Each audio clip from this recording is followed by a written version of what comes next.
الحمد لله نحمده ونستعينه ونستغفره ونؤمن به ونتوكل عليه ونعوذ بالله من شرور أنفسنا ومن سيئات أعمالنا من يهده الله فلا مضل له ومن يضلله فلا هادي له ونشهد أن لا إله إلا الله وحده لا شريك له ونشهد أن سيدنا ومولانا محمدا عبده ورسوله أما بعد فقد قال الله تبارك وتعالى في القرآن الكريم فأعوذ بالله من الشيطان الرجيم بسم الله الرحمن الرحيم لقد من الله على المؤمنين إذ بعث فيهم رسولا من أنفسهم يتلو عليهم آياته ويزكيهم ويعلمهم الكتاب والحكمة وإن كانوا من قبل لفي ضلال مبين وقد قال تبارك وتعالى يا أيها الذين آمنوا اتقوا الله وكونوا مع الصادقين وقال النبي صلى الله عليه وسلم إنما مثل الجليس الصالح والجليس السوء كحامل المسك ونافخ الكير فحامل المسك إما أن يحديك وإما أن تبتاع منه وإما أن تجد منه ريحا طيبا ونافخ الكير إما أن يحرق ثيابك وإما أن تجد منه ريحا خبيثا أو كما قال عليه الصلاة والتسليم صدق الله العظيم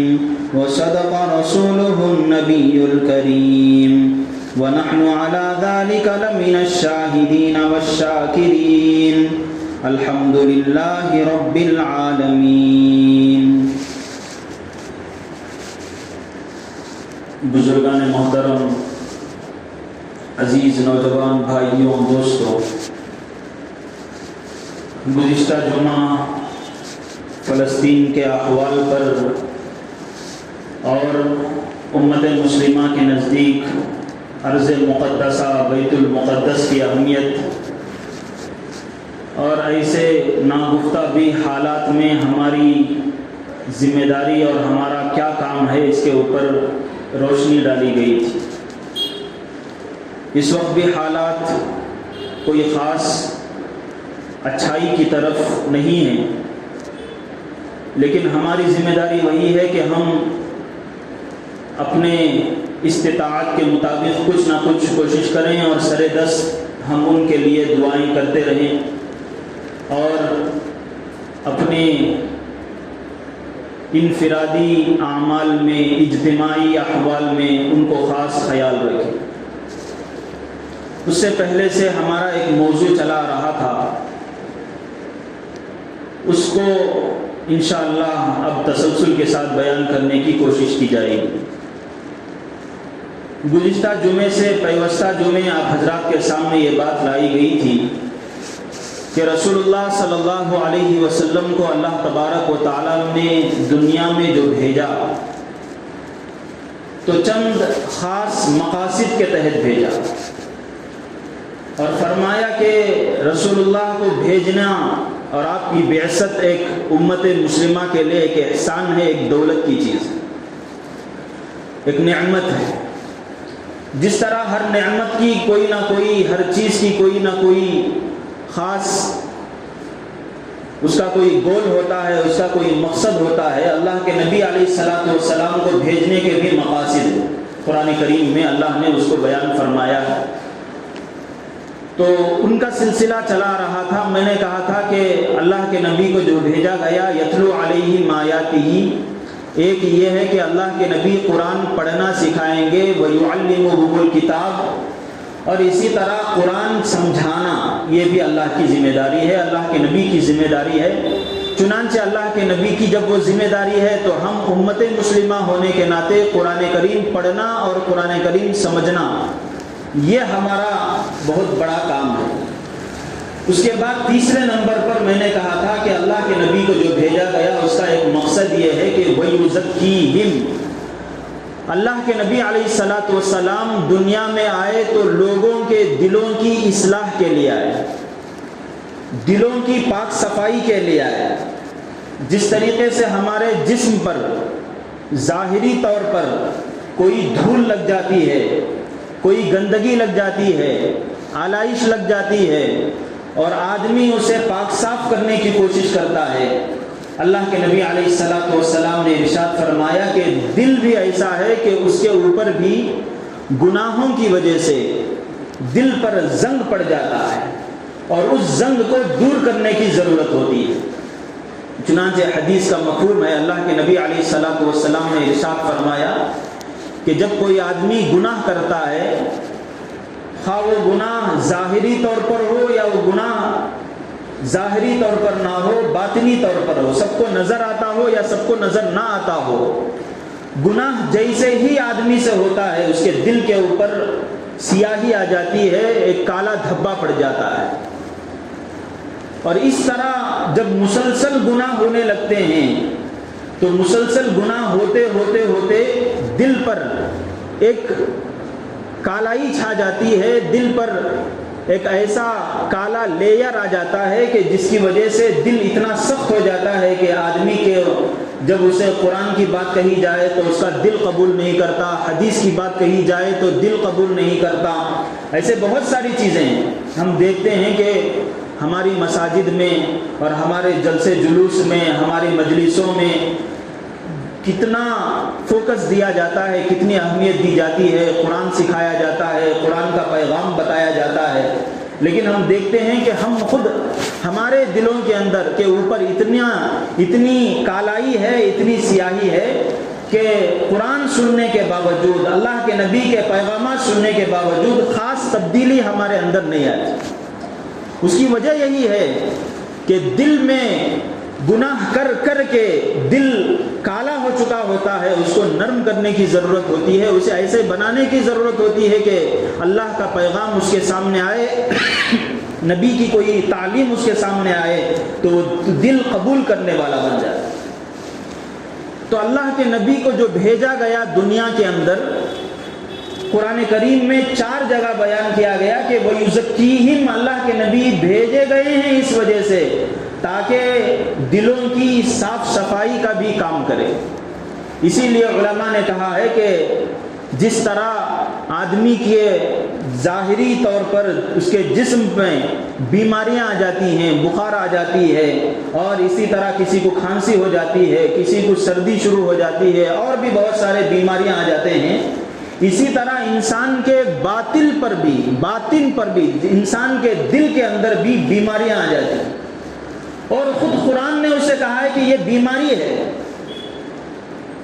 22ویں پارے کے اندر اللہ کے نبی علیہ الصلاۃ والسلام کی بیویوں کو، ازواج مطہرات کو اللہ تبارک و تعالیٰ نے کہا کہ جب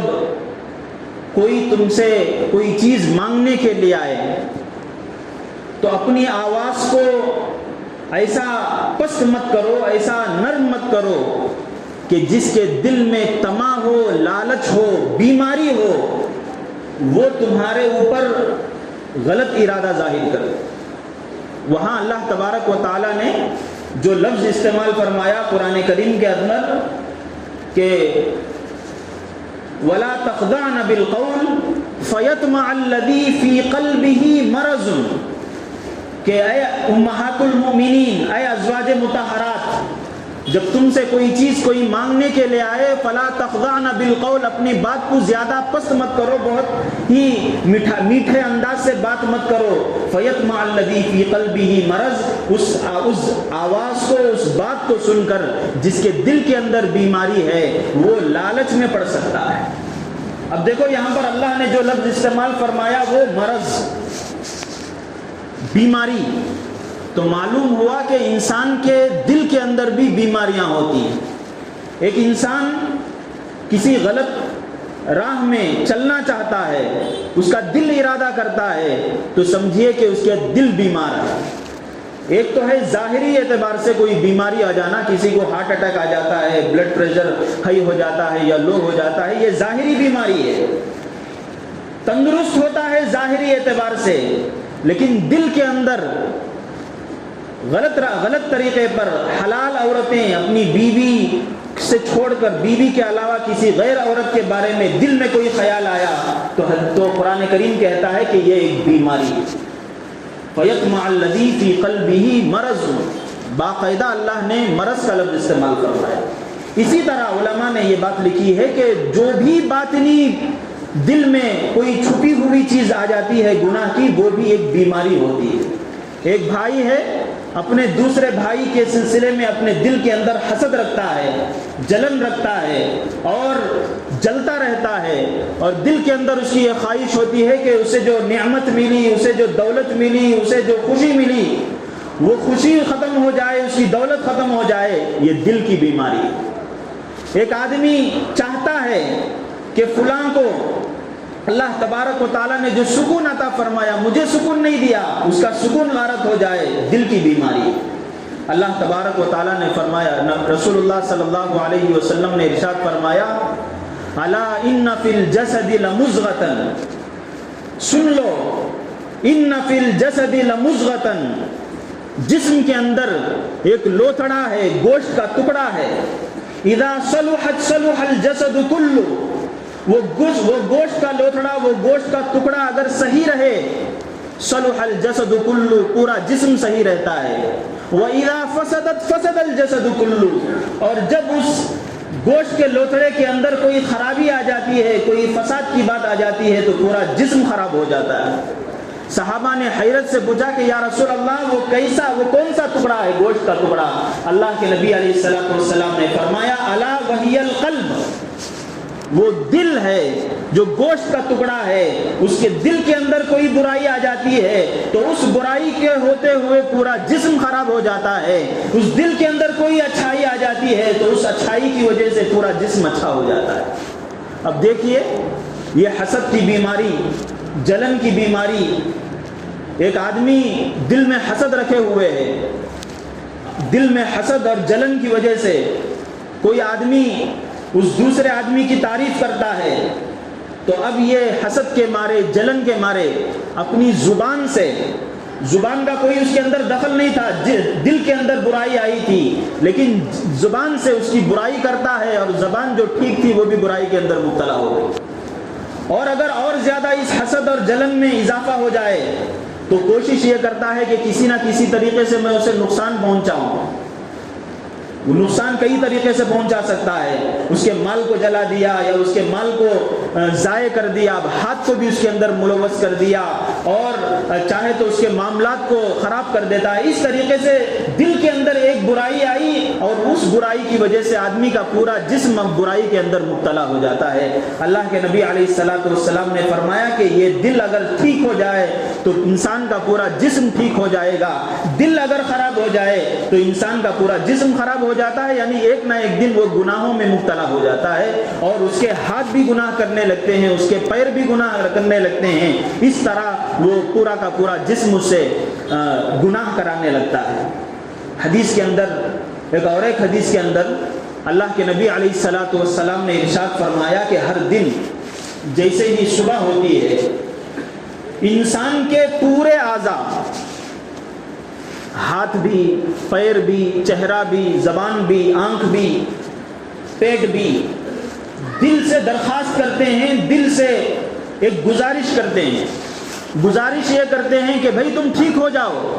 تم اگر ٹھیک رہے تو ہماری بھی سلامتی ہے، تم اگر خراب ہو جائے تو ہماری بھی بربادی ہے، ویرانی ہے۔ تو معلوم یہ ہوا کہ جس طریقے سے آدمی کو بیماریاں لگتی ہیں ظاہری طور پر، اس طریقے سے انسان کا دل بھی خراب ہو جاتا ہے، اور اسی کو اللہ کے نبی علیہ الصلوۃ والسلام کو خاص طور پر، جو اللہ کے نبی کو بھیجنے کے میجر آبجیکٹیوز ہیں، خاص مقاصد ہیں اللہ کے نبی کو بھیجنے کے، ان میں سے ایک ہے وَيُزَكِّيهِمْ کہ اللہ کے نبی دل کو صاف کرنے کے لیے بھیجے گئے. اور یہ دل کی صفائی ایسی چیز ہے کہ ہر انسان کو ضرورت پڑتی ہے، ہر انسان کو، خواہ وہ انسان پڑھا لکھا ہو یا پڑھا لکھا نہ ہو، وہ عالم ہو یا عام آدمی ہو، خواہ وہ آدمی دیندار ہو یا دیندار نہ ہو، ہر آدمی کو اس کی ضرورت پڑتی ہے. اور اس کا بھی اشارہ خود قرآن کریم کے اندر ملتا ہے. اللہ کے نبی علیہ الصلاۃ والسلام کی ذمہ داریوں کو بیان کرتے ہوئے اللہ نے جو بیان فرمایا لقد من اللہ علی المؤمنین اذ بعث فیہم رسولا من انفسہم یتلو علیہم آیاتہ ویزکیہم ویعلمہم الکتاب والحکمہ. تعلیم کو الگ ذکر فرمایا اور پھر دل کی صفائی کو الگ سے ذکر فرمایا. معلوم یہ ہوا کہ بس کتابیں پڑھ لینے سے، قرآن پڑھ لیا، قرآن کا ترجمہ پڑھ لیا،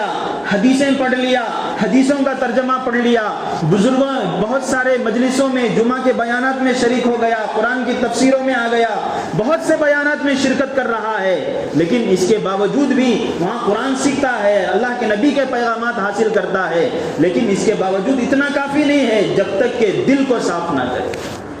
اب سوال یہ ہے کہ اس دل کو صاف کیسے کریں گے، اس دل کو پاک کیسے کریں گے، اپنے دل کو اور اپنے اندرون کو، باطن کو صاف کیسے کریں گے. اللہ تبارک و تعالیٰ نے انسان کو، مسلمان کو کسی بھی جگہ محتاج نہیں چھوڑا کہ آدھی بات بیان کر کے اللہ نے آدھی بات کو چھوڑ دی. اللہ نے اس کا بھی ذکر فرمایا ہے، کہا یا ایھا الذین آمنوا اتقوا اللہ وکونوا مع الصادقین. اے ایمان والوں، یا ایھا الذین آمنوا، اے ایمان والوں، مسلمانوں، جو لوگ اللہ تبارک و تعالیٰ پر ایمان لا چکے ہیں، رسول اللہ کو رسول تسلیم کرتے ہیں، اتقوا اللہ، اللہ کا ڈر دل کے اندر پیدا کرو. یہ اللہ کا ڈر پیدا کرو کا مطلب یہ ہے کہ آدمی ظاہری اعتبار سے بھی اللہ سے خوف کھاتا ہو، باطنی اعتبار سے بھی، اندرون کے اعتبار سے بھی اللہ کا خوف کھاتا ہو. چوری کرنے سے، ڈاکہ زنی کرنے سے اور ظاہری طور پر جو جرائم، جو گناہ نظر آتے ہیں ان کو کرنے سے بھی اللہ کا خوف کھاتا ہو، اور وہ گناہ جس کے بارے میں صرف اللہ کو معلوم ہے اور کسی کو معلوم نہ ہو ان سے بھی اللہ سے خوف کھاتا ہو. ایک آدمی ظاہری گناہ کرتا ہے، چوری کر رہا ہے، اسے ڈر ہوگا کہ کہیں مجھے دیکھ نہ لے کوئی، کہیں یہاں سی سی ٹی وی کیمرہ تو نہیں ہے، کہیں یہاں پولیس کی وین تو یہاں نہیں پھر رہی ہے. ڈرتا ہے جرم کرنے سے پہلے، گناہ کرنے سے پہلے. اسی طریقے سے باطنی طور پر بھی گناہ کرتا ہے لیکن اس کا علم صرف اسی آدمی کو ہوگا. مثال کے طور پر جیسے میں مثال بہت وقت سے دے رہا تھا، حسد بیماری، جو یہ حسد کی جلن کی بیماری ہے. مجھے آپ سے جلن ہو، میں آپ کے درمیان بیٹھا ہوا ہوں لیکن آپ کو پتہ نہیں چلے گا. آپ کو مجھ سے جلن ہو، پتہ نہیں چلے گا. ساس کو بہو سے جلن ہو، بہو کو ساس سے جلن ہو، ایک دسترخوان پر بیٹھ کر کھاتے رہتے ہیں، ایک دوسرے کے دل کے احوال کا کچھ علم نہیں ہوتا. اللہ تبارک و تعالیٰ نے فرمایا ایمان والو اللہ سے ڈرو، یعنی اس لیے اللہ سے ڈرو کہ اللہ تبارک و تعالیٰ ظاہر کو بھی جانتا ہے، باطن کو بھی جانتا ہے. ظاہری اعتبار سے بھی آدمی کو اللہ سے ڈرنا چاہیے، اور ان گناہوں سے جس کا علم صرف اللہ کو ہوتا ہے، دوسروں کو نہیں ہوتا، اس سے بھی آدمی کو بچنا چاہیے، تقوی اختیار کرنا چاہیے. اب اس کا طریقہ کیا ہے؟ وہ تقوی پیدا کرنے کے لیے اور اپنے اندرون کو پاک کرنے کے لیے، اپنے دل کو دل بنانے کے لیے اس کا طریقہ کیا ہے؟ اللہ تبارک و تعالیٰ نے آیت کے دوسرے ٹکڑے میں اس کو بیان فرمایا، کہا وَكُونُوا مَعَ الصَّادِقِينَ. کونوا مع الصادقین، ایسے لوگوں کے پاس جا کر رہو، ایسے لوگوں کے پاس جا کر رہو جو عقل میں بھی سچے ہوں، اپنے عمل میں بھی سچے ہوں، اپنی بات میں بھی سچے ہوں. جیسے ان کا ظاہر ہے ویسے ہی ان کا باطن، جیسے ان کی بول ہے ویسے ہی ان کی سوچ ہو. وہ جس طریقے سے کرتے ہیں اسی طریقے سے سوچتے ہوں. ایسا نہ ہو کہ ظاہر کچھ اور ہو، باطن کچھ اور ہو. اللہ کے نبی علیہ الصلوۃ والسلام نے عملی طور پر اس آیت میں یہ بات کر کے دکھائی کہ باقاعدہ طور پر اللہ کے نبی علیہ الصلوۃ والسلام بیٹھتے تھے، صحابہ آپ کے پاس آتے تھے، آنے کے بعد کچھ وقت گزارا کرتے تھے، اللہ کے نبی کے صحبت میں رہتے تھے اور اپنے دل کو صاف کرتے تھے، اللہ کے نبی کی باتوں کو سنتے تھے، اور ان کے دل کے اندر کوئی برائی آ گئی تو اللہ کے نبی کے سامنے پیش کرتے تھے اور اس برائی کو اندرون کو پاک کرنے کی کوشش کرتے تھے۔ بہت ساری ایسے احادیث میں ایسے بہت سارے واقعات ہیں۔ ایک صحابی عین اللہ کے نبی علیہ الصلاۃ والسلام نماز کے لیے ہاتھ باندھنا چاہتے ہیں، رکعت کے لیے اقامت ہو گئی ہوتی ہے، دوڑے دوڑے آتے ہیں۔ وہ نماز پڑھ کر فارغ ہو جائے، اللہ کے نبی اس کا بھی وہ انتظار نہیں کرتے، چلاتے ہوئے آتے ہیں مسجد نبوی کے اندر اور آ کر کہتے ہیں کہ یا رسول اللہ تھوڑی دیر رک جائیے، تھوڑی دیر رک جائیے۔ اللہ کے نبی علیہ الصلاۃ والسلام نے کہا کہ کیا ہے؟ تو انہوں نے کہا کہ بہت بڑا گناہ میرے سے ہو گیا، ایک بہت بڑا گناہ میرے سے ہو گیا۔ اللہ کے نبی نے کہا کہ ایک کام کرو، نماز پڑھ لیتے ہیں، اس کے بعد مجھے بولو کہ کیا گناہ ہو گیا، میں اس کا علاج بتاتا ہوں۔ خیر نماز پڑھ لیتے ہیں۔ نماز پڑھنے کے بعد ان صحابی کو اللہ کے نبی بلاتے ہیں اور بلا کر پوچھتے ہیں کہ تم سے کیا ہو گیا؟ اللہ کے نبی نے فرمایا، وہ صحابی کہتے ہیں کہ یا رسول اللہ میرا ایک دکان ہے، اس دکان میں بہت سارے لوگ کوئی چیز خریدنے کے لیے بیچنے کے لیے آتے ہیں، دوپہر کی کھڑی دھوپ کا وقت تھا، ایک عورت آئی تھی اور جیسے ہی میں اسے دیکھا تو میرے دل کے اندر برا ارادہ پیدا ہو گیا۔ وہ کوئی چیز مانگنا چاہ رہی تھی، میں نے دیکھا دائیں بائیں طرف کوئی نظر نہیں آ رہا تھا، دھوپ تھی، کڑی دھوپ تھی، سب اپنے گھروں کے اندر تھے۔ میں نے اس عورت کے ہاتھ کو پکڑا اور غلط ارادے کے ساتھ میں نے اس کے ہاتھ کو پکڑا۔ جیسے ہی میں نے اس کے ہاتھ کو پکڑا تو اس عورت نے کہا کہ اتقوا اللہ، اللہ سے ڈرو۔ تو جو شیطانی کیفیت، شیطانی جذبہ، شیطانی ایموشنز میرے دل کے اندر آ گئے تھے، دل پر چھا گئے تھے، وہ فوراً اللہ کا نام سن کر دور ہو گئے۔ لیکن مجھے ڈر یہ ہے کہ یا رسول اللہ کہ میرے دل کے اندر جو یہ جذبہ آ گیا تھا، اس جذبے کو میں کیسے ختم کروں۔ وہ فوراً عورت چلی گئی، مجھے ڈر ہو گیا۔ آپ نماز پڑھنے کے لیے ہاتھ اٹھا رہے تھے، میں اس وجہ سے آپ کو رکا دیا کہ کہیں نماز پڑھنے سے پہلے میری جان چلی جائے اور اللہ کے سامنے میں اس گناہ کے ساتھ حاضر ہو جاؤں تو اللہ میرے ساتھ کیا معاملہ کرے۔ اب دیکھیے اس حدیث کے اندر اللہ کے نبی کی سیرت، اللہ کے نبی کی زندگی، اللہ کے نبی کی سنتیں صرف کھانے پینے تک نہیں ہیں کہ ہم اللہ کے نبی کو کھانے کے وقت دیکھیں، کیسے کھاتے ہیں ویسے ہی ہم کھائیں، کیسے اللہ کے نبی چلتے ہیں ویسے ہی ہم چلیں، اللہ کے نبی کیسے اٹھتے بیٹھتے ہیں وہ سنتیں ہمارے اندر آ جائے۔ صرف اس کے لیے اللہ کے نبی نہیں آئے تھے، اللہ کے نبی تو انسان کو انسان بنانے کے لیے آئے تھے، ہر چیز کو سکھانے کے لیے آئے تھے۔ ہم لوگ کھانے کی سنتوں کو سنت سمجھتے ہیں، جان جان کر عمل کرتے ہیں، ان چیزوں کو ہم سنت نہیں سمجھتے۔ تو اللہ کے نبی علیہ الصلاۃ والسلام کے پاس صحابہ آتے ہیں اور ان سے جو گناہ ہو رہا ہے وہ گناہ سامنے رکھتے ہیں اور اللہ کے نبی اس کا علاج بتاتے ہیں، وہ صحابی وہ علاج سن کر جاتے ہیں۔ تو معلوم یہ ہوا، یہ ایک واقعہ، ایسے اور بھی بہت سارے واقعات ہیں۔ اللہ کے نبی علیہ الصلاۃ والسلام کے پاس صحابہ آتے تھے، بیٹھتے تھے، آپ کی صحبت میں رہ کر ان کے دل کے اندر ذرہ برابر بھی غلطی کا ارادہ، غلطی ظاہر ہوئی۔ کبھی کبھار ایسا بھی ہوتا تھا کہ صحابہ کو معلوم نہیں پڑتا تھا، لیکن اللہ کے نبی دیکھ کر بھانپ لیتے تھے کہ ہاں اس کے اندر یہ گناہ ہے، یہ بات ہے، پھر اللہ کے نبی اصلاح کرتے۔ تو مجھے بتانا یہ ہے کہ دلوں کی جو صفائی ہوتی ہے وہ کسی کی صحبت میں بیٹھنے سے ہوتی ہے، کسی کے پاس جانے سے ہوتی ہے، تب جا کر آدمی اپنے دل کی صفائی کر سکتا ہے، اپنے اندرون کی صفائی کر سکتا ہے۔ اللہ کے نبی علیہ الصلاۃ والسلام کو جو بھیجا گیا دنیا کے اندر قرآن کریم کی تلاوت کرنے کے لیے، سکھانے کے لیے امت کو، اور اسی طریقے سے قرآن کریم کو سمجھانے کے لیے، اسی طرح دل کی صفائی کے لیے، معلوم ہوا یہ کہ کوئی معمولی چیز نہیں ہے۔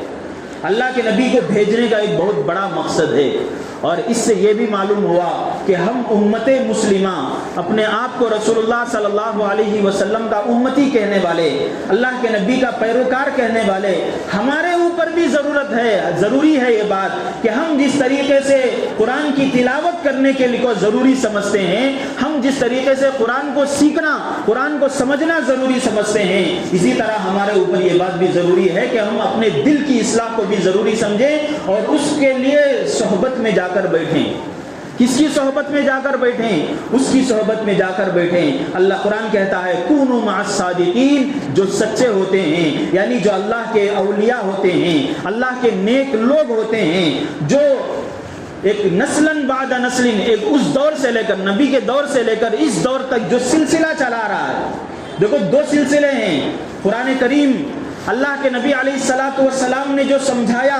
صحابہ نے اس کو حاصل کیا. اللہ کے نبی کی ان حدیثوں کو محفوظ رکھا. صحابہ نے تابعین کو وہ دولت پہنچائی، اور پھر وہ دولت تابعین نے طبع تابعین کو پہنچائی. اور اس طرح وہ چیز آتے آتے آتے آتے بعد کے علماء نے، فقہاء نے، مفسرین نے، محدثین نے اسی چین کو جو اللہ کے نبی سے شروع ہوئی تھی اس کو حاصل کیا. صحابہ نے وہاں سے حاصل کیا، تابعین نے حاصل کیا، طبع تابعین نے حاصل کیا. اس طرح اس کے بعد والوں نے، اس طرح اس کے بعد والوں نے، وہاں سے وہ چیز آئی اور ہم قرآن پڑھ رہے ہیں، اسی کے روشنی میں قرآن سمجھتے ہیں. اسی طرح دل کی صفائی کے بھی یہی ہے. اللہ کے نبی علیہ الصلاۃ والسلام نے صحابہ کو تیار کیا، ان کے دل کو مجلہ کیا، مصفا کیا. پھر صحابہ سے اس کی بعد کی جماعت تیار ہوئی، اس کے بعد کے لوگ تیار ہوئے، اس کے بعد کے لوگ تیار ہوئے. اس طریقے سے جو اللہ کے نیک لوگ ہوتے ہیں، جو مشائخ کہلاتے ہیں، اور جو اصلاح کی، دلوں کی اصلاح کی اور پھر روحانی طور پر ان کے اصلاح کی کوششیں کرتے ہیں، ان علماء کے پاس، ان اولیاء اللہ کے پاس، ان مشائخ کے پاس جانا بھی ایسے ہی ضروری ہے جس طریقے سے قرآن سیکھنا ہمارے لیے ضروری ہے. اللہ کے نبی کو بھیجا گیا تو قرآن پڑھانے کے لیے بھیجا گیا، قرآن سمجھانے کے لیے بھیجا گیا، دلوں کی صفائی کے لیے بھی بھیجا گیا. تو جس طرح قرآن پڑھنا ضروری ہے، قرآن سمجھنا ضروری ہے، اسی طریقے سے صحابہ سے جو یہاں تک ہمارے پاس دولت پہنچی ہے، نیک لوگوں کے پاس، اولیاء اللہ کے پاس، ان کے پاس بھی ہمیں جانا چاہیے، وقت نکال کر جانا چاہیے اور اپنے دلوں کی اصلاح کرنا چاہیے. آج ہمارے یہاں جو سب سے بڑی کمزوری جو پائی جاتی ہے وہ یہ ہے کہ اس طرف ہم خاص توجہ نہیں دیتے، اس طرف بالکل توجہ ہی نہیں ہے. قرآن کریم کی تلاوت پر بیان ہو جاتا ہے تو لوگ آ جاتے ہیں، مکتب کے اندر آ جاتے ہیں، قرآن سیکھنے کے لیے آ جاتے ہیں. قرآن کی مجلس لگتی ہے، قرآن سمجھانے کے لیے جمعہ کے موقع پر قرآن کی آیت کو سمجھایا جاتا ہے، لوگ حاضر ہو جاتے ہیں. لیکن اپنے اندر کی برائیوں کو صاف کرنے کے لیے ہم کسی کے پاس بیٹھیں اور اپنے احوال کو سامنے رکھیں اور دلوں کو صاف کرنے کی کوشش کریں، اس چیز کی طرف ہماری توجہ نہیں جاتی. بھائیوں، یہ چیز اتنی زیادہ ضروری ہے، اتنی زیادہ ضروری ہے. اللہ کے نبی علیہ السلام، قرآن کریم میں اللہ نے فرمایا قد افلح من تزکا. ایک دو جگہ نہیں، کئیوں جگہ فرمایا قد افلح من تزکا. جس نے اپنے دل کو صاف کر لیا وہ ایسی کامیابی حاصل کر لیا کہ اس کامیابی کے بعد کوئی ناکامی نہیں ہے. دعا کرتا ہوں کہ اللہ تبارک و تعالی ہمیں ان باتوں کو سمجھنے، ان باتوں کو سیریسلی لینے، سنجیدگی کے ساتھ لینے کی ہمیں اللہ توفیق عطا فرمائے، اور ہمیں اللہ ان باتوں پر غور کرنے کی بھی توفیق عطا فرمائے اور اپنی زندگیوں بدلنے کی توفیق عطا فرمائے. اور خاص اس موضوع کو سامنے رکھ کر اپنی دل کی صفائی کے لیے علماء کے پاس، مشائخ کے پاس، اولیاء اللہ کے پاس جانے اور ان سے استفادہ کرنے کی اللہ ہمیں توفیق عطا فرمائے. وآخر دعوانا الحمد للہ رب العالمین.